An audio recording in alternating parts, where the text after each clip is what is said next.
গ্রামের বাড়ি থেকে ফোন আসছে আমার শাশুড়ি নাকি খুব বেশি অসুস্থ।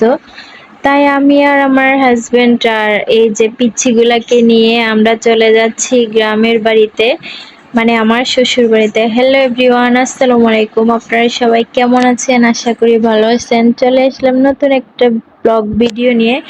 আপনাদের যদি ভালো লাগে অবশ্যই লাইক, কমেন্ট এবং কি সাপোর্ট করতে ভুলবেন না।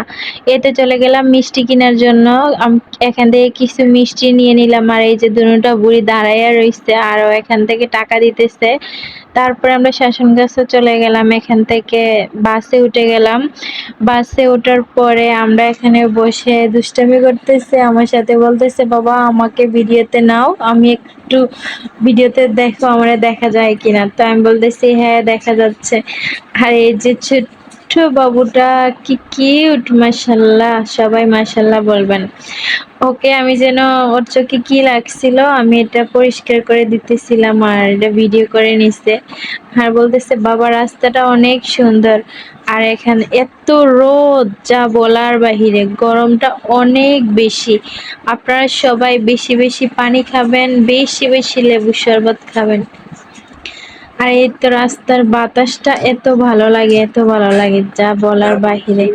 আর এই যে বাতাসে উন্নাটুন্না একবারে ওরাই নিতেছে।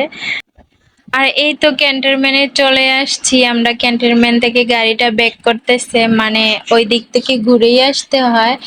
আমার শ্বশুর বাড়ি হচ্ছে ব্রাহ্মণবাড়িয়া কসবা, কসবা থানা। আর আমার বাবার বাড়ি হচ্ছে সিলেট। মানে দুইটা রাস্তা, একই রাস্তা কিন্তু অনেকটা দূরত্ব। কখনো ভাবি নাই এত দূরে বিয়ে হবে।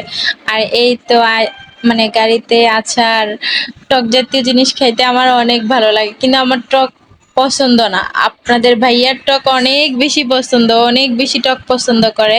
এই তো আমরা গাড়ি থেকে নেমে গেছি, বাড়িতে যাওয়ার পরে যা হলো আর কি। এই তো আমার জামাইয়ে কি করতেছে, শাক তুলতেছে, আমাকে বলতেছে এগুলো আমি লাগাইছি। আমি কই তাই? অনেক সুন্দর শাকগুলো। এখানে পুঁই শাক, মাইরা শাক আমার ননসে তুলে দিতেছে আর আমি ভিডিও করতেছি। আর ও বলতেছে যে এগুলো আমি লাগাইছি। আমি কই তো তুমি লাগাইছো তো কি হয়েছে? ও অনেক খুশি।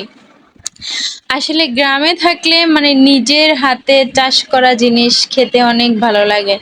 আর এই যে শাকগুলো কত সুন্দর, মাশাআল্লাহ।